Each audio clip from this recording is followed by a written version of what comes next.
एक लड़की जो बेजान होकर बेड पर लेटी थी, जिसे देखकर ही लग रहा था उसके शरीर में कोई जान ही ना हो, मानो किसी ने उसे नशा दे दिया हो। वो अपनी अधखुली आंखों से सामने खड़े अपने प्यार और जान से प्यारी बहन को देख रही थी, जो कि एक इंजेक्शन लिए उसके पास आ रहे थे। सिया वर्मा 25 साल की एक कोल्ड हार्टेड माफिया। 15 साल की उम्र में उसने एक आग में अपनी पूरी फैमिली खोई थी। सिर्फ वो और उसकी कजिन सिस्टर ही बच गए थे। उसने अपनी 5 साल छोटी कजिन सिस्टर जिया के लिए सब कुछ किया ताकि वो अपनी लाइफ आराम से जिए। उसने अपनी खुशियों से पहले अपनी बहन को रखा, उसके लिए माफिया वर्ल्ड में कदम रखा। माफिया वर्ल्ड में आते ही उसे रोहन सिन्हा, जो कि वहाँ का एक मेंबर था, उसे वो पसंद करने लगी। पर उसे क्या पता था, जिन लोगों के लिए उसने इतना किया आज वही उसकी जान ले रहे थे। जिया, ये क्या कर रही हो? बेड पर लेटी लड़की ने अपनी लड़खड़ाती आवाज में कहा। सिया दी, मैं बस आपको आपकी जगह दिखा रही हूँ।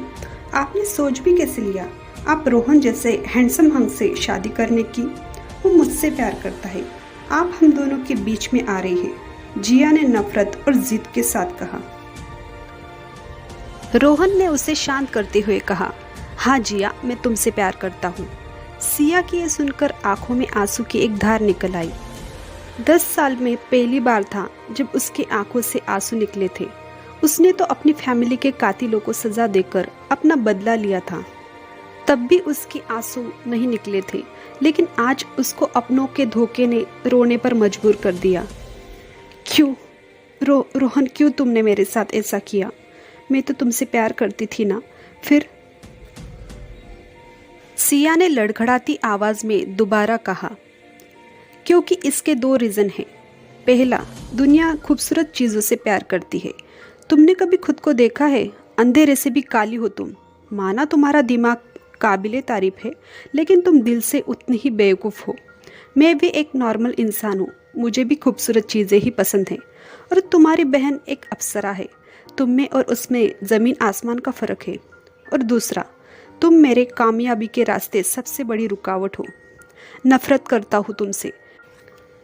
प्यार, वो केयर सब दिखावा था तुम्हें मारने के लिए।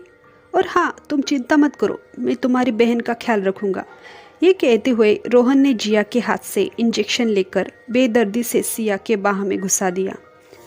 सिया, जो कि दर्द से चीखना चाहती थी लेकिन चीख नहीं सकी, उसकी आवाज़ गले में फंस गई।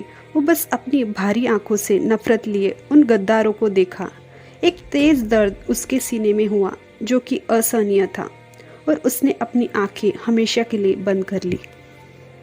कहीं पर एक घर के रूम जो कि बहुत बड़ा था, लेकिन उस रूम को देखकर लग रहा था मानो वो एक हॉस्पिटल हो। बेड पर लेटी एक बेहद खूबसूरत लड़की जो कि कमज़ोर दिख रही थी, वो अपनी आसपास मशीनों से घिरी हुई थी। बेड पर लेटी लड़की ने धीरे धीरे अपनी आंखें खोली। तेज़ रोशनी की वजह से अपनी आंखें दोबारा बंद कर ली। फिर उसने धीरे से अपनी आंखें खोली। उसके मन में पहला सवाल आया, मैं जिंदा हूँ? उसे बस इतना याद था कि उसके सीने में तेज दर्द हुआ, वो मर गई। और जब उसकी आंखें खुली तो खुद को इस अनजान कमरे में पाया। वो जैसे तैसे उठकर बेड पर बैठ गई और कमरे को गौर से देखने लगी। उसकी नज़र वहाँ एक सोफे पर टेक लगाकर सोई हुई नर्स पर गई। फिर उसकी नज़र दीवार पर लगे शीशे में गई तो वो शॉक हो गई। ऐसा क्या देखा उसने जो वो शॉक हो गई? ये जानने के लिए देखते रहिए स्टोरी वर्ल्ड 365।